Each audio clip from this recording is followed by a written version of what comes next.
bien salut tout le monde, c'est Redbone et donc aujourd'hui on se retrouve pour cette seconde vidéo sur la semaine spéciale Star Wars.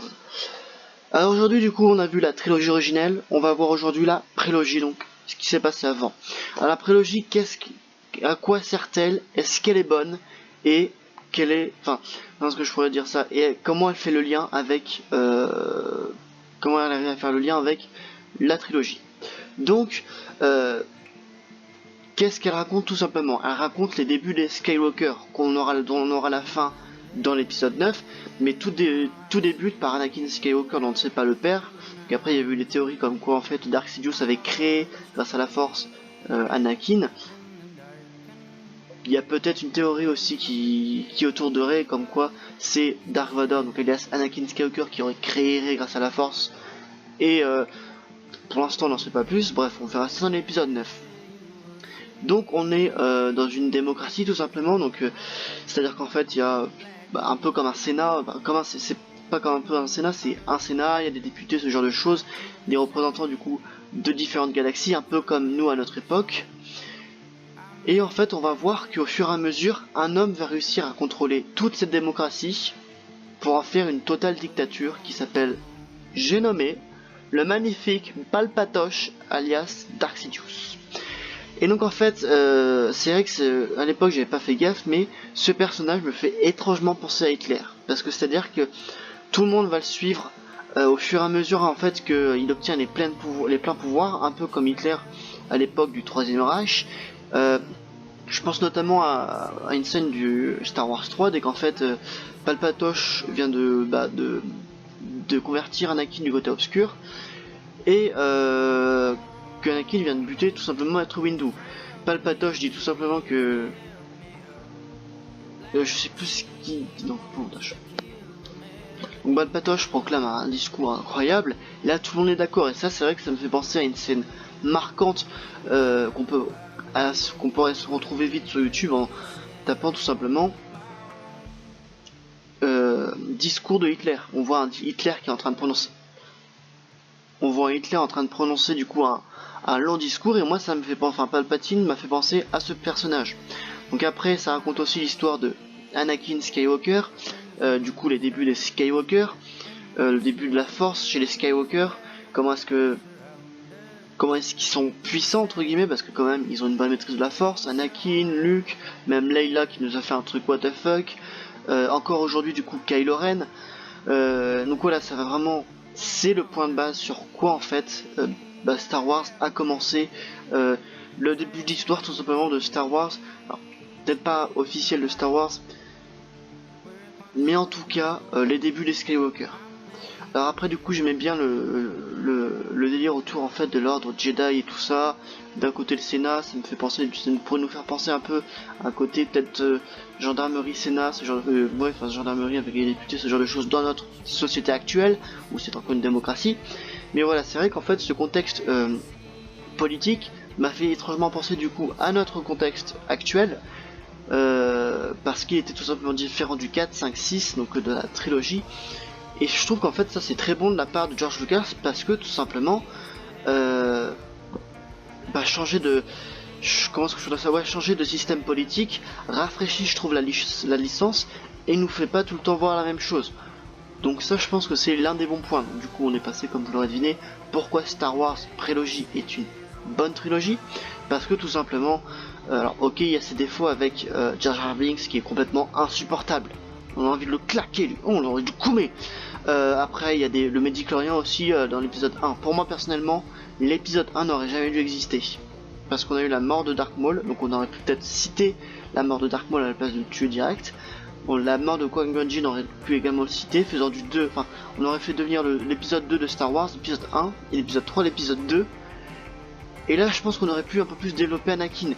Comme par exemple, l'épisode 2, ou alors, l'épisode 3 on le garde, et à la place du coup on fait, je sais pas, l'histoire des clones, et l'histoire de ce qui se passe avec, ce qu'Anakin devient pendant cette longue durée, parce qu'il y a au moins 4 ou 5 ans en fait, j'ai l'impression qu'il se passe entre ces deux épisodes, alors que la série The Clone Wars nous apprend en fait qu'il a eu une apprentie, ce genre de choses, et donc moi en fait je trouve que c'est ce qui m'a manqué, c'est qu'on ait fait vite un énorme flashback. Alors après, pourquoi est-ce que si c'est bon? Parce qu'il y a son lot de personnages très intéressants. J'en avais pas parlé du coup dans ma vidéo d'hier sur la trilogie, parce que tout simplement je voulais en parler dans la trilogie, dans la prélogie, parce qu'il est beaucoup plus exploité. Je parle de Boba Fett et son père Jango Fett, qui sont pour moi une sorte de comment est-ce que je pourrais dire ça, de j'allais dire chevalier, n'importe quoi, cow-boy un peu de l'espace, parce qu'ils recherchent du monde, ils recherchent des primes, ce genre de choses. Et moi en fait ils me font penser, même les Mandaloriens en général me font penser à un peu de style cow-boy, un peu ce style western. D'ailleurs à chaque fois qu'on voit Boba en général, il a une sorte de petit pistolet qui pourrait faire penser un peu aux flingues qu'ont les cow-boys dans les westerns. Donc pour moi c'est l'un des points mais qui sont quand même assez bons dans cette prélogie. Il y a également le général Grievous. C'est bête pour moi parce que, personnellement je trouve que si jamais on avait enlevé l'épisode 1, on aurait pu beaucoup plus le travailler dans l'épisode 2, apprendre qui il est, ses origines, comment il a été construit, ce genre de choses. Ça, le problème c'est qu'on est obligé d'aller dans l'univers Legend et Canon pour essayer de trouver ce genre d'informations, et sauf que certaines personnes se contentent de regarder les films, ça c'est problématique. On a exactement le même cas avec Dark Maul qui tout simplement meurt dans l'épisode 1 et on n'en sait pas plus. Mis à part dans Star Wars Clone Wars, non je crois pas Clone Wars mais Rebelle, on en parle un peu plus de ce qui devient. Mais après en fait dans les films, ceux qui se contentent au film, une fois qu'ils ont vu Han Solo, ils comprennent pas comment est-ce qu'il est vivant. Donc pour moi, franchement, l'épisode 1 n'aurait jamais dû exister. Bref, on est là pour parler des points positifs, pas des points négatifs. Ensuite, après, on a le Count Dooku. Je fais que l'énumération des méchants limites. Non, mais on a le Count Dooku qui, nous montre un peu que un Jedi peut passer du côté obscur. Que en fait, tous les Jedi ne sont pas tout le temps, qui sont pas pour toujours du côté lumineux. Ce qui est intéressant, du coup, parce que à tout moment, une personne peut basculer du côté obscur. Alors après, il y a également aussi, je trouve très bon, le reflet de notre société actuelle. Parce que dans cette trilogie, Star Wars est en démocratie, tandis que dans la trilogie, c'est une dictature. Après, du coup, je trouve aussi très bon l'ordre Jedi et le Sénat qui pourraient nous faire penser à notre société actuelle. Ou encore, il y a la gendarmerie qui représente le Jedi, qui est là pour nous défendre. Et de l'autre côté, les députés, avec le champ des députés, le Sénat, ce genre de choses. Donc ouais, moi je trouve qu'en fait franchement George Lucas a très bien fait en fait de faire ce genre de choses, parce que ça rafraîchit la licence, ça rafraîchit du coup l'épisode, la prélogie, plutôt que d'essayer de refaire une dictature. Star Wars prélogie est tout simplement les prémices pour savoir qu'est-ce qui s'est passé avant Star Wars trilogie. Donc c'est vraiment très intéressant, c'est vraiment la base même de l'histoire de Star Wars. D'où est-ce que tout le monde peut partir? Bon, vaut mieux partir du 4, 5, 6, enfin de la trilogie originale, commencer par ça. Parce qu'après, du coup, on a des infos qui nous sont implantées au fur et à mesure du film. Alors après aussi, il y a des clones qui, je trouve, sont très bons, c'est une très bonne idée. Pour moi, honnêtement, comme je le dis, on aurait dû supprimer le 1 et rajouter un film supplémentaire pour développer l'histoire des clones, parce que dans Clone Wars, d'où le nom, on développe plus les clones. Et ce moment magique, dans l'attaque des Sith, la revanche des Sith, pardon, qui est, alors attention, ça va faire crier ça va faire crier des personnes, mon préféré Star Wars à ce jour. Je vais dire pourquoi bien évidemment après, mais pour moi honnêtement, on aurait pu plus développer les clones, ce qui aurait encore, je pense, amplifié cette réplique célèbre, Execute Order 6069, je crois que c'est ça, si je dis pas de conneries, 666, bref, j'ai mal prononcé. Bref, voilà, ceux qui ont la ref, vous comprendrez. Mais pour moi en fait on aurait pu, parce que dans Clone Wars vraiment on s'attache aux clones. Obi-Wan il est là tout le temps avec je crois le général Cody, il est, allez les gars, allez. Tandis que là en fait on s'en bat les couilles. Obi-Wan il est en train de conduire son petit vaisseau dans le 3 et en fait ils sont explosés un à un, les clones disent oh ok on s'en bat les couilles, vas-y fonce, ok c'est la mission. Mais je trouve qu'en fait Clone Wars apporte beaucoup plus d'importance, d'où le nom clone, apporte beaucoup plus d'importance aux clones. Et donc pourquoi Star Wars 3 est mon Star Wars préféré? Premièrement, c'est l'un des seuls Star Wars, alors, le 9 n'est pas encore sorti, mais pour l'instant c'est le seul Star Wars, on a beaucoup de combats au sabre laser. Ça commence déjà contre Dooku, contre Obi-Wan Kenobi et Anakin Skywalker. Anakin Skywalker et Obi-Wan Kenobi contre des sortes de robots, j'ai plus leur nom, avec les bâtons qui sont électrocutés. On a quoi d'autre? Là j'ai plus en tête, mais il y a également le combat encore Obi-Wan contre Général Grievous. J'ai oublié également de parler de, je sais plus si j'ai parlé de bref, Général Grievous qui aurait pu être beaucoup plus exploité. On aurait pu me dire c'est quoi ses origines, je sais même plus si je me répète. Bref, le combat Obi-Wan contre Anakin Skywalker qui est le plus important. Le combat également Maître Yoda contre Palpatoche. Voilà, ce genre de choses. Et pour moi, c'est mon Star Wars préféré parce qu'il est d'une telle violence qu'on n'en a jamais vu ni dans la trilogie, ni dans la prélogie.